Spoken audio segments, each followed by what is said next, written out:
next recipe I'm cooking is chicken Peralen, and this is from Kerala. It's the southern western tip of India. Kerala accounts for almost 80% of India's spices. They grow the spices. Most of the Kerala homes have got backwater from where they catch fresh fish, and they come back home, pluck the fresh spices and cook with that. So they're really spoiled for choice. And I love their lifestyle. Actually, I'm envious. Liking is understatement for me.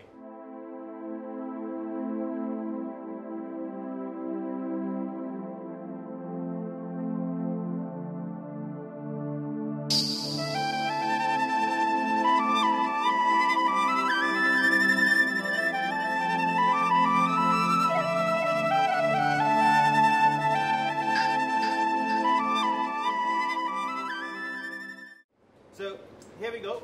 They make different types of spice powders because they grow a lot of spices. So I'm just going to point out. So the spice powder we need to make is with black pepper, fennel, cassia, cardamom, and cloves. Okay, and a couple of red chilies. They grow a lot of red chilies as well. You don't have to toast them or anything. Just tip them in a proportion in a blender, in a grinder, and make a fine powder, and you will get a powder like that. Pass it through sieve, so you get a really fine powder because you would need that. And we've got again boneless chicken thighs I'm using. So this is about 500 grams of chicken. To that I would add about 3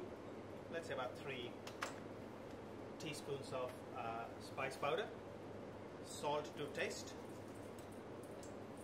and mix it through. And just to ease it, I will add little bit of vegetable oil, though shouldn't be using vegetable oil. I should use coconut oil for this cooking. Now let's start with coconut oil, as I promised. So coconut oil generally is it's a bit hard at the room temperature, but the moment you put it in the pan, it just melts away. Okay, so once that's in, let's go with some shallots stroke onion. Not too many, just about a tablespoon and a half. And add about 10 curry leaves in there. Saute that through. I'll add 1 tablespoon and a half of onion paste. This is when I'll take the temperature up to medium heat and add chicken into it.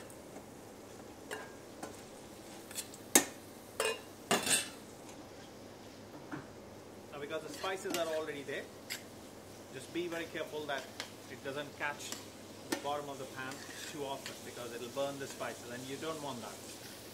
And I'll say the same thing in case your pan is getting too hot, don't be shy to add a little bit of water to cool the pan down and also control the heat.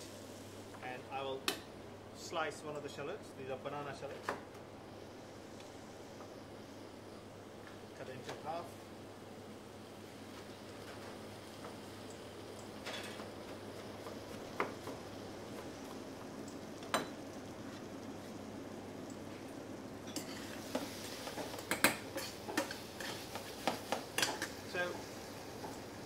One thing to do now is you want to slow down a bit so that the protein cooks gently, okay? And one of the good things we know about cooking is you add a little bit of acid there and it suddenly kind of seizes the cooking. If not stops, but at least slows it down, and that's vinegar. So I've used white wine vinegar here.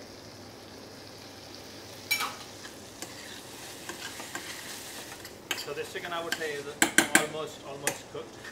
I'll get ready for my seasoning for the next pan. So I'll put this down and bring this up. I need more coconut oil.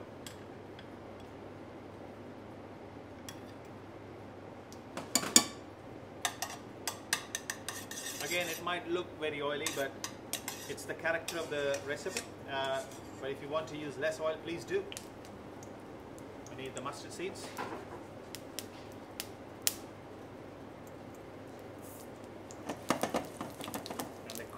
Immediately, some curry leaves and the shallots. Magical flavor. They work so well together.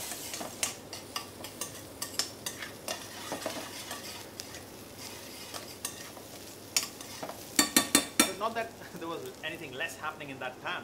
It just adds another layer of flavors here, okay? So that goes in and we'll add that straight in.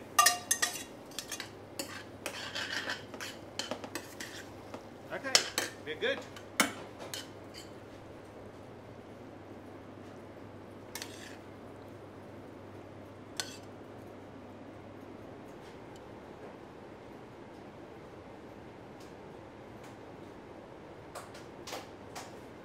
Right.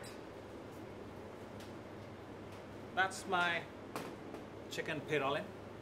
A lot of food actually comes from the memory, to be honest. I spent substantial part of my life in South India and traveling around Kerala, quite a lot of it. So my flavors are built upon the memories of time I spent there.